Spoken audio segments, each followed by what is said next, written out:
Yoga, literally, the word itself, means union.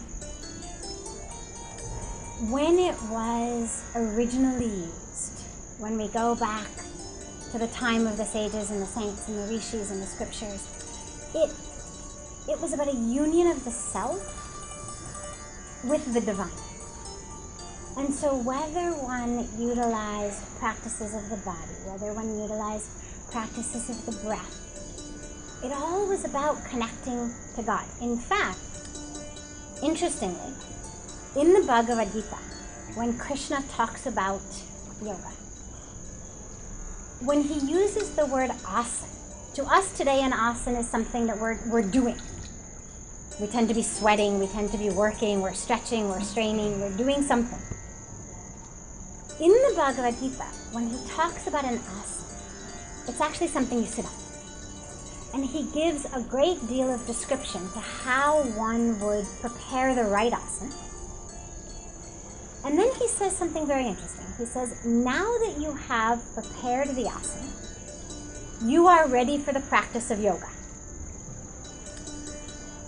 Meaning, clearly the asana is something very different from the yoga.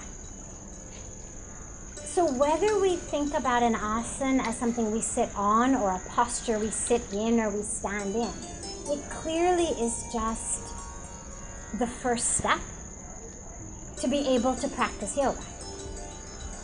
So when you realize that that's the root of the meaning and the real meaning, there's no old yoga or new yoga. It's all about a union and a connecting.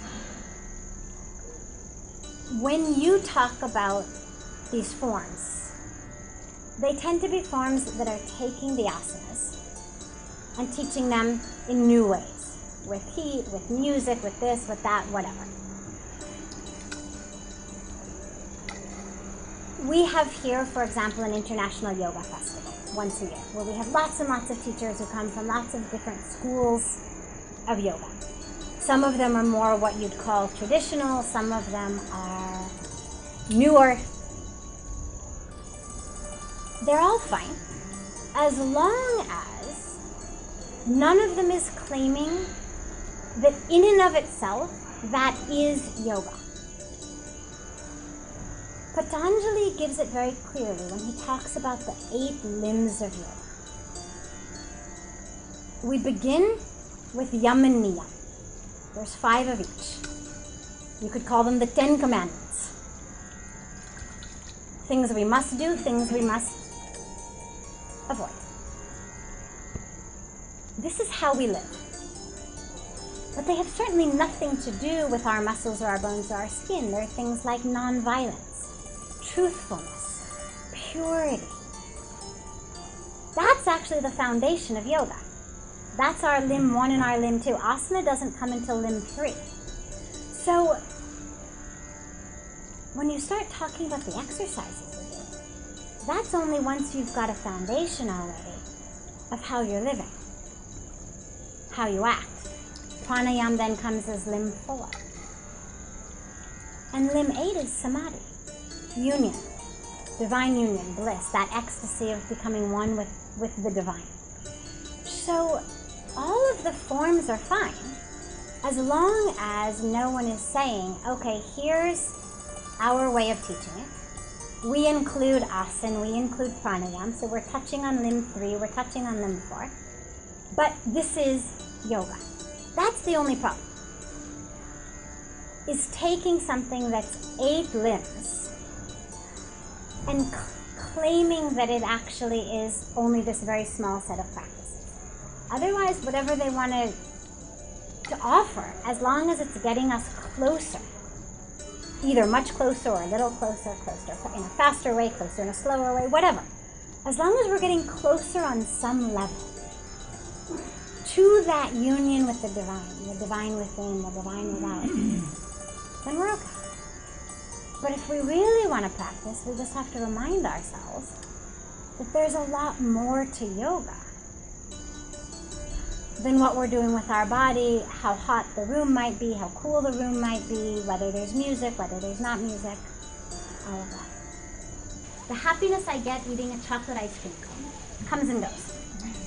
As long as the chocolate ice cream cone is in my hands, or shortly thereafter, there's still happiness. The happiness begins on my tongue. Well, it begins even before it gets to my tongue. You look at it, you anticipate it, you've been wanting it, now the desire is fulfilled, I have it in my hands. That happiness goes away very, very quickly, which is why then I need another chocolate ice cream. That's the happiness that most of us live in. We may be slightly more sophisticated than chocolate ice cream. It may be our social life. It might be our careers. It might be a sense of accomplishment. It might be rising up a social ladder or rising up a career ladder. And yet, all of it is contingent upon having that thing in that moment. I'm happy as long as I'm rising. I'm happy as long as I'm getting what I wanted. The minute I'm not getting it, the happiness is gone. So that comes and goes. That's why they say in all of the scriptures, in all of the teachings, when they talk about real bliss and peace and joy, it has to come from that which is eternal and not changing. What my tongue likes, what my eyes like, what my hands like, what my body likes today is very different than what I liked at the age of 5. You couldn't make me happy today with a pack of sweet tarts. But that wasn't true 30 years ago. 30 years ago, you could have handed me a pack of sweet tarts and I would have been really happy. So what I like today and what brings me happiness today on that superficial level is very different than what used to bring us happiness, right? I mean, maybe when you were young, a fire truck made you really happy, but I could hand you a fire truck today, and it's not going to make you nearly so happy. So we can't base our lives on the search for happiness based on the things that come and go. We may get happiness from it today, we're not going to get happiness from it tomorrow, even if we get it. And of course, there's no surety that we're going to get it. And that's why all of the teaching says, root yourself, ground yourself, center yourself, anchor yourself in that which is unchanging,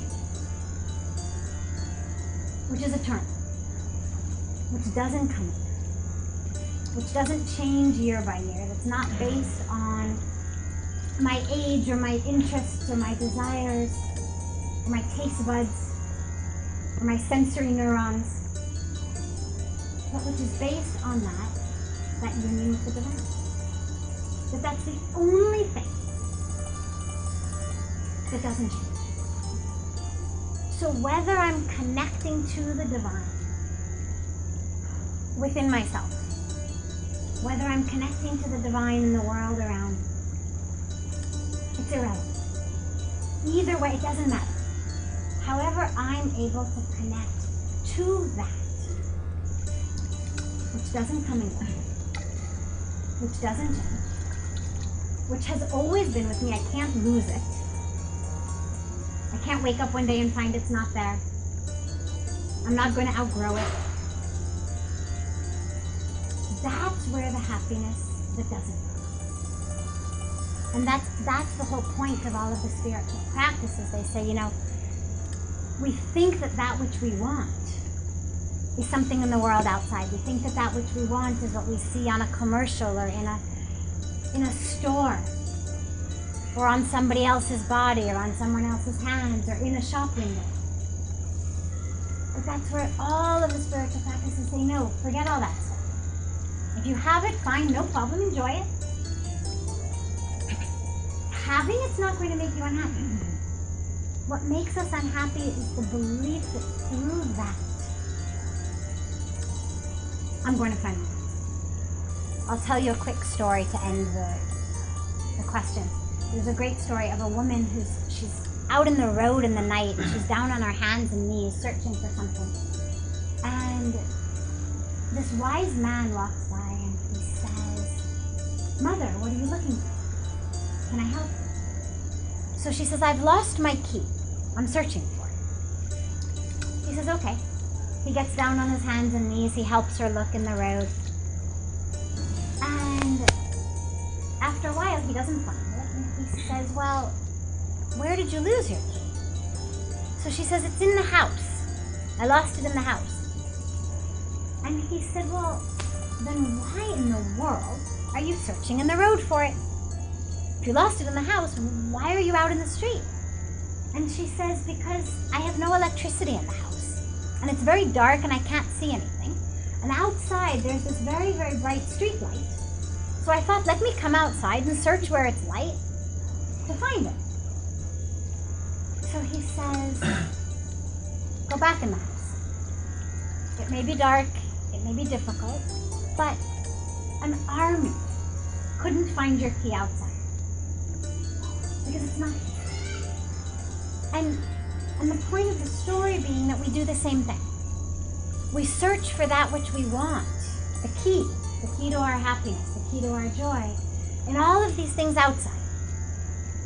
It's bright, it's easy, we can see it very clearly. Whereas really it's inside. But it's harder to find inside. And so we tend to avoid looking, we tend to look where it's bright. But the only place we can find it is inside. So that happens. That comes in space. But the last point I want to mention is it's not a happiness like you're gonna want to kick your heels up and twirl 24 hours a day. It's not that sort of, I can't sit still, I'm so excited, happiness 24 hours a day. It comes to much more of a level of just inner stillness and peace, and the happiness within that, rather than the happiness of fireworks.